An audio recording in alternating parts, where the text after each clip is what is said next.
Indian Lake.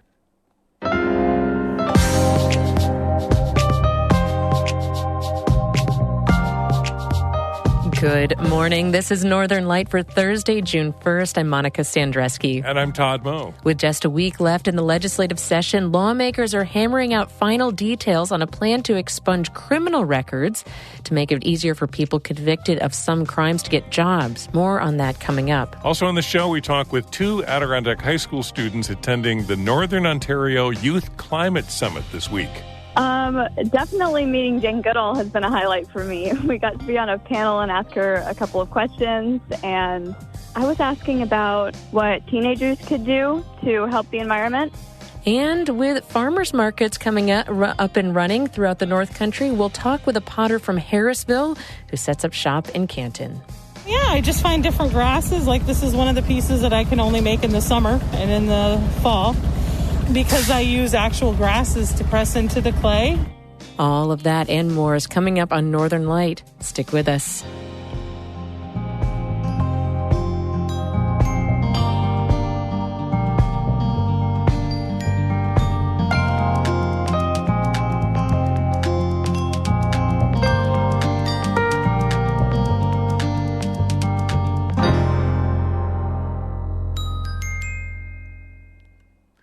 Broadcast of Northern Light here on North Country Public Radio is supported by AdirondackExplorer.org and the AdirondackAlmanac.com, seeking solutions to Adirondack Park's challenges in print and online.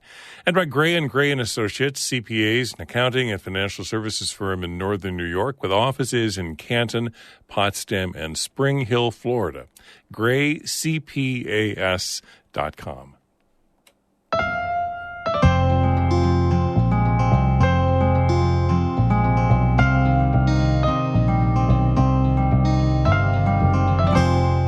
This is Northern Light. I'm Monica Sandreski. And I'm Todd Moe.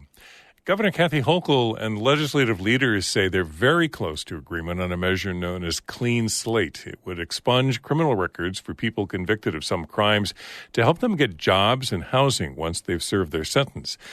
But as Karen DeWitt reports, that appears to be the only issue that the legislature and governor can agree on with just over a week left in the 2023 legislative session. Clean slate! Advocates for the bill, including labor and business leaders who spoke at the rally, may not have to wait much longer for the measure to become law. Assembly Speaker Carl Hastie says there have been positive three-way discussions between his House, the state Senate, and Governor Hochul. We're trying to come up with something that the governor, the Assembly, and Senate can all be happy with. I think we're very close, very optimistic. The bill has been amended in recent days to reflect concerns that the finance industry had about potential liability if they hired people who committed financial crimes in the past. State leaders are also trying to agree to a time frame on how long people should have to wait after serving their sentences before their records are sealed. Governor Hochul says there's conceptual agreement as they hash out a final version. She says it would clear the way for many who've been convicted of crimes and who have served their sentences to obtain jobs. It addresses a serious shortage of workers that we have here in the state of New York, which is why there's such strong support from the business community for this. And I think we'll get this done before the end of session. But other criminal justice issues are stalled, including elder parole. It would give older inmates who are serving long sentences an opportunity to go before the parole board and ask for early release. Senate Leader Andrea Stewart-Cousins says those issues are not likely to become law this year. Clean slate is the one where we are focused on right now. As the session winds down, lawmakers also appear no closer to agreement on other items, including action to ease the state's affordable housing crisis. The governor's plan to build 800,000 new housing units over the next 10 years fell out of budget talks when suburban lawmakers objected to a provision that would override local zoning laws. And a tenants' rights measure backed by progressive lawmakers, known as the Good Cause Eviction Law, failed to win enough votes.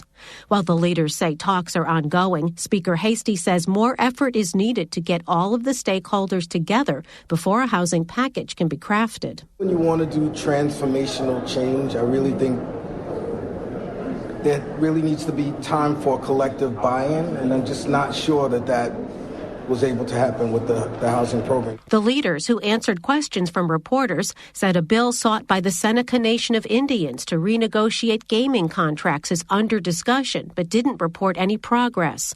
They also say a bill that would require clergy to report sexual abuse allegations that are brought to their attention is not advancing so far. But they were reluctant to rule anything in or anything out. Senate Leader Stuart Cousins was asked about a bill to allow wine to be sold in grocery stores. She answered diplomatically. It's part of the bills that we may or may not discuss, so I have nothing definitive on that. The leaders say there are several days left until the session ends, and in that time, anything could happen.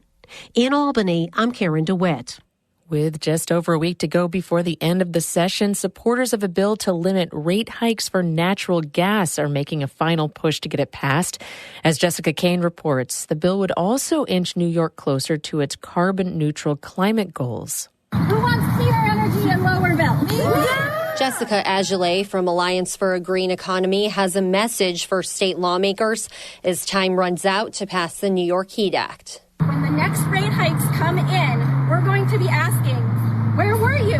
Why are we still seeing these rate increases? Aguilé rallied with other supporters of the bill outside of the state office building in Syracuse, saying it would save middle and low-income families an average of $75 per month by capping energy bills at 6% of their income.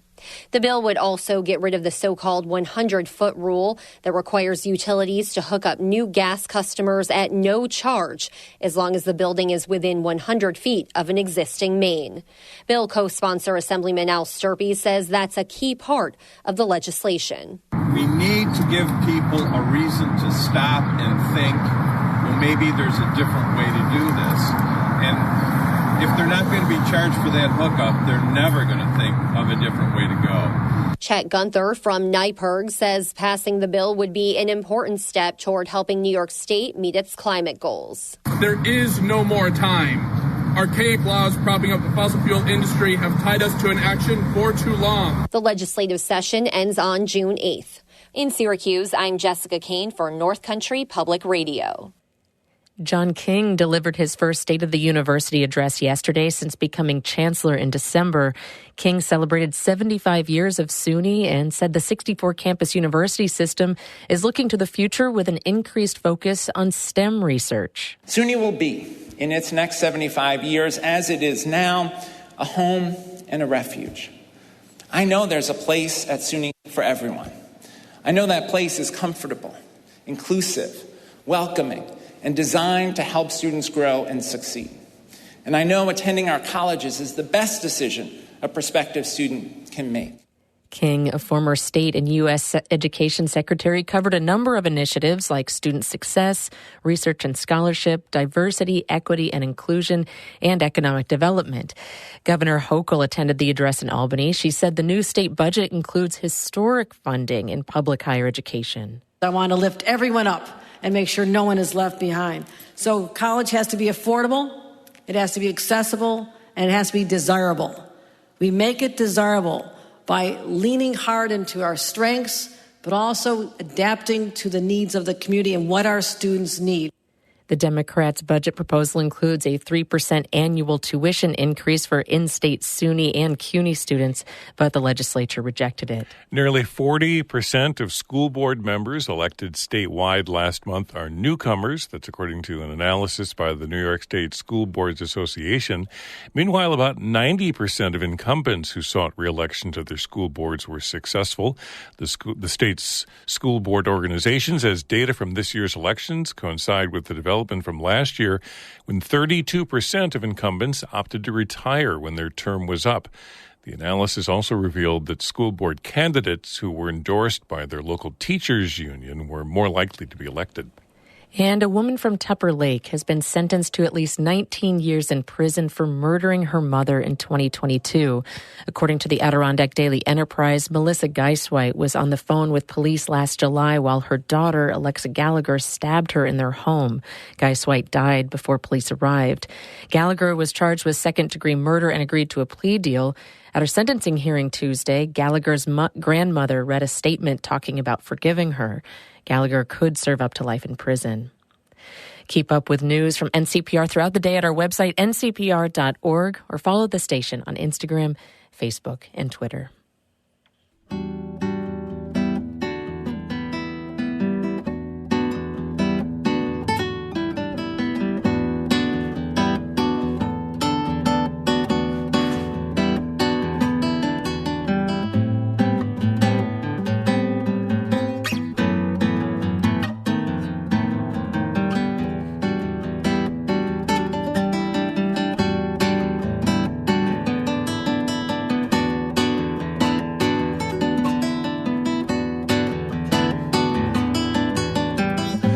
You're listening to Northern Light here on North Country Public Radio. It's 8:10.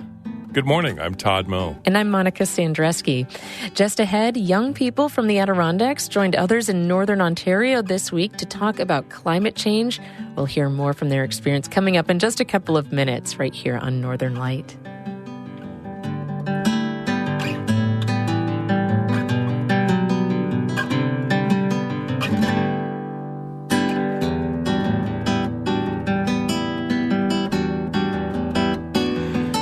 Music by Potsdam guitarist Oscar Sarmiento. You'll hear more of Oscar's music on our website as part of our Underscore project. It's online. It's a feature where you can listen to lots of great musicians around the North Country. That's at ncpr.org/underscore. Northern Light is supported by St. Lawrence Health, whose affiliation with Rochester Regional Health means more patient access to specialty care, stlawrencehealthsystem.org. And by Rickard Environmental, Keene, New York, keeping Adirondack waters clean by providing municipal and industrial environmental compliance services for 30 years. Learn more at rickardenvironmental.com.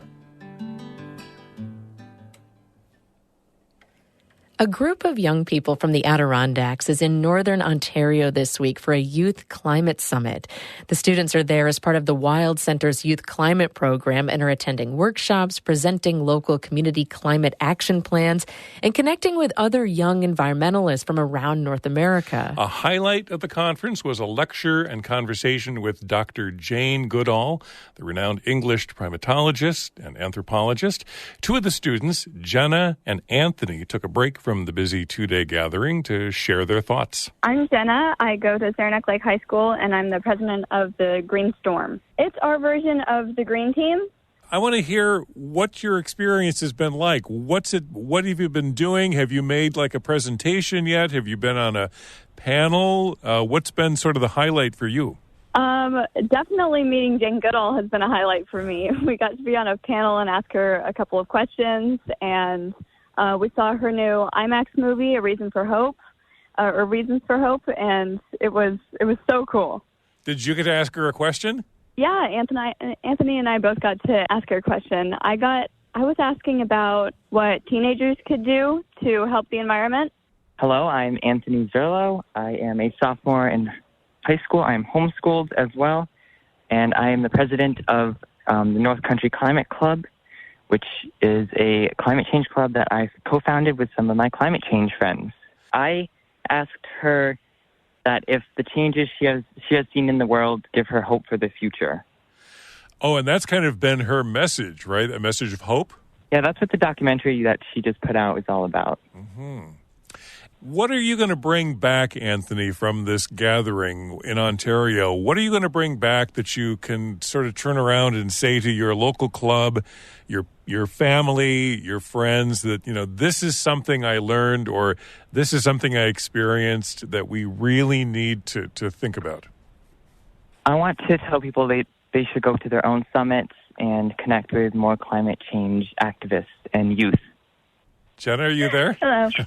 I am. I just wanted to ask you that same question that I asked Anthony. You know, what do your friends talk about? What does your local club talk about in terms of the climate and in terms of the Adirondacks? And are we doing a good job? Where do we need to make improvements?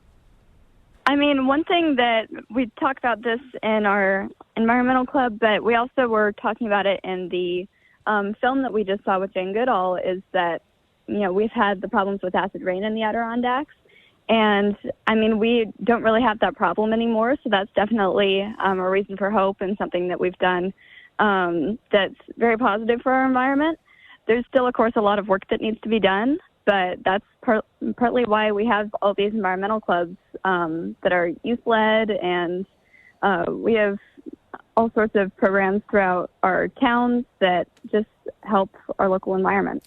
Jenna and Anthony are two young people from the Adirondacks attending a youth climate summit this week in Northern Ontario.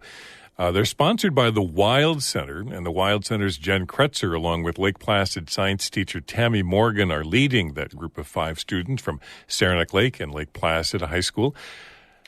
Kretzer says attending this week's summit is part of a tradition at the Wild Centre to help connect and empower young people to become effective climate leaders. So the Wild Center's been working with Science North. That's the science center where we're at right now. That's hosting the Northern Ontario Youth Climate Action Summit. And we've been working with Science North for the last year to help them get their summit project off the ground. And they're doing, somewhere in the neighborhood of 12 to 13 youth climate summits across all of Ontario, and working with young people and making that happen. And it's so exciting to see that in action. So, we've been talking about it for a long time, and then to finally be able to be here and bring young people from Saranac Lake and Lake Placid to see another science center, to meet young people from a different country and to hear different perspectives.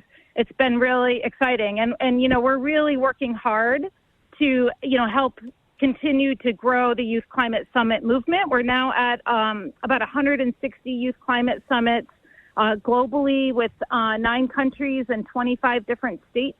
So it's exciting to see the momentum grow and to see that there's young people everywhere that care about climate change. Jen Kretzer with the Wild Centre in Tupper Lake. She's leading a group of Adirondack High School students to the Northern Ontario Youth Climate Summit in Sudbury, Ontario this week.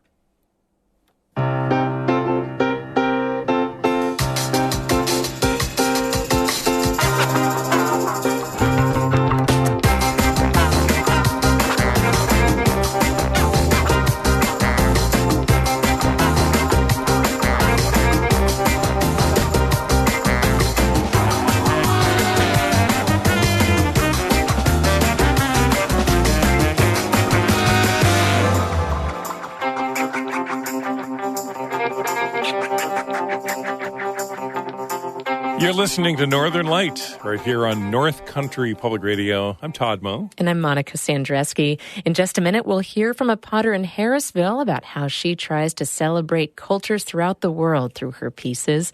After that, stick around after the show for Bird Note just ahead at 8:42. But first, Todd has a look at the weather for us. Ice cream, popsicles, anything cold. That's what I'm thinking about right now. It's going to be hot today with temperatures in the upper 80s, low 90s.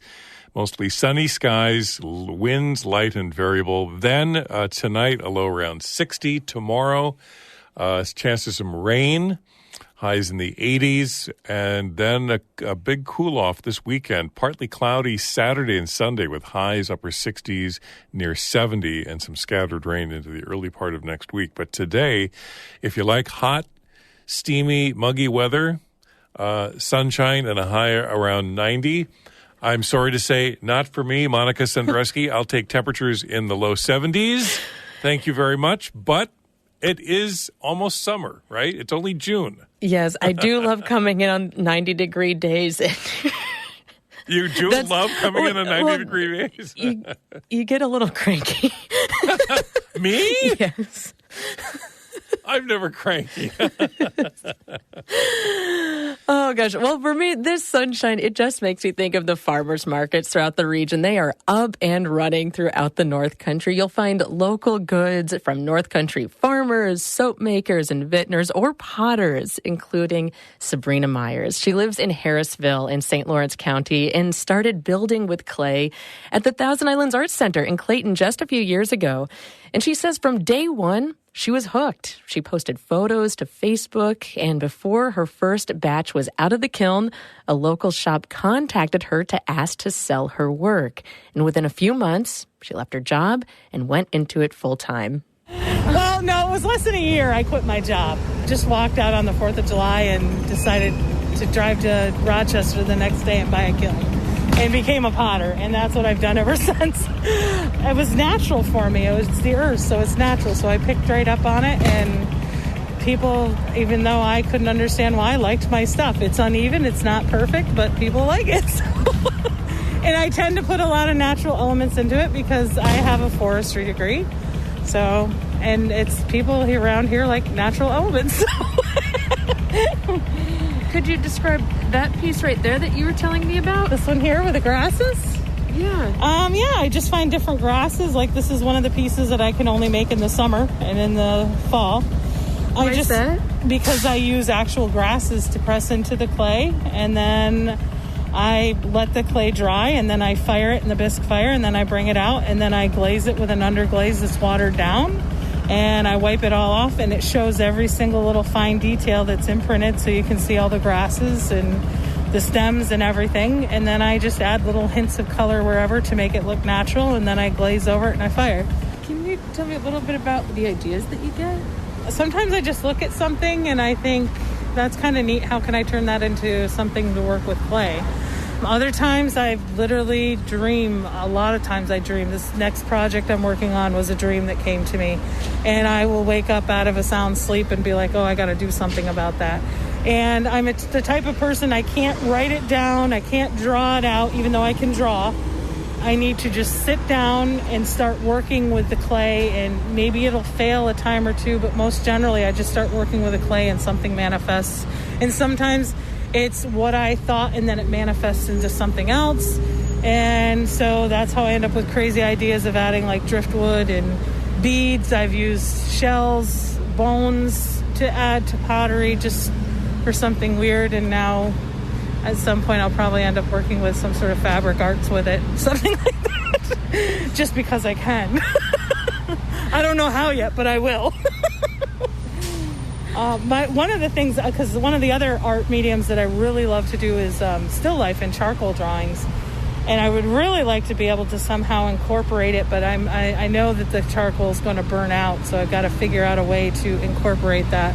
Maybe do some really neat design and then just use it as bisque and then charcoal from there. I don't know. So I have a strange mind, and at 2 o'clock in the morning it's very active even when I'm sleeping. It drives my boyfriend nuts. And I also get inspired a lot by music. I listen to world music, even though I grew up on a small dairy farm up here. I've listened to world music from like the age of 10. And so as the music, and my music's always on random, and as the music changes, the style changes. So I do pieces that are Indian inspired. I do a lot of pieces that are actually pagan and earth type religion inspired, like heathen. I do Norse symbols, Celtic symbols. The more I talk about them, the more people are intrigued by, okay, that's really neat. I didn't know what that symbol represented. So in a way, it's kind of teaching. I do things that like Southwestern style, Moroccan, Polish pottery, whatever I can possibly think of, I'll put my spin on it and do, and hope that I don't offend anybody thinking I'm trying to appropriate someone else's culture. I just find their cultures beautiful, and I like to learn about them. So it's my way of saying, look, I like everybody.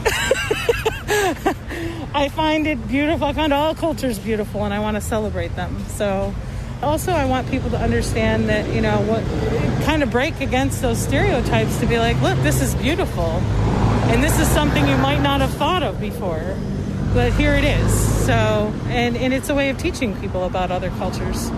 And it's a way of teaching me about more cultures, because I love to educate myself on different parts of the world and on everything. I can't travel physically, but in my mind, I'm everywhere. That was Sabrina Myers, a potter based in Harrisville. She sets up shop at the Farmers Market in Canton on Fridays. You can check out farmers markets throughout the region this week. Today at the Village Park on Main Street in Gouverneur. Saturday at the South Street Pavilion in Glens Falls and at Riverside Park in Saranac Lake. Sunday at Tractor Supply in Messina. And, of course, at Marcy Field in Keene. Yeah, I'm the freshest, confident essence. Walking my own way, change it up every day. Taste of perfection, not one rejection. Give me that feeling all over again. We're celebrating summer this morning on Northern Light. This is Good Time by North Country native Sinclair.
Good Time by Sinclair. Perfect mood for such a summery day like today. Gets me in the mood to go outside. So many things going on throughout our region, including coming up this weekend in Essex. Join Piano by Nature, based in Elizabethtown, at the Essex Quarry site for live acoustic piano music in a natural outdoor setting. This is something they've longed to do for a long time, is bringing the Piano by Nature into nature, and that's what they're doing this weekend. You can find out more at their website, pianobynature.org. Oh, Monica, that song by Sinclair cheered me up, and I'm not cranky anymore. Oh, God. No. Sorry. Yeah. Sorry. I didn't mean to hurt your feelings. But I will say, get outside today. I mean, I would, how about a backyard pool or taking a paddle or going for a swim or, it's going to be hot and muggy and, popsicles and, watermelon, all those things. That's my advice. That's my remedy for one of these hot early summer days, I should say. But there's things going on, as Monica said, all around our region this weekend. The Dairy Festival in Canton kicks off Friday, and the Great Adirondack Birding Celebration for birders of all ages and skill levels to check out bird species and habitats in the Adirondacks. It's this weekend, starts tomorrow, continues through Sunday at the Paul Smith's Vic. Stop by and, flock with other birders in the Adirondacks this weekend at the Paul Smith's College Visitor Interpretive Center. And I want to give a plug for the Juneteenth celebration coming up in Potsdam on June 17th. All are welcome. It is a free celebration sharing heritage-rich foods, children's activities, Black is Beautiful fashion show, drumming, brief presentations, music, dancing, and more. That's coming up on Juneteenth in Potsdam. That's it for the show for the day. Morning Edition continues in just a couple of minutes, followed by the Marketplace Morning Report coming up between 8:51 and 9 o'clock. We'll get caught up on all the morning's business news. Until tomorrow, I'm Monica Sandreski. And I'm Todd Moe. Stay cool.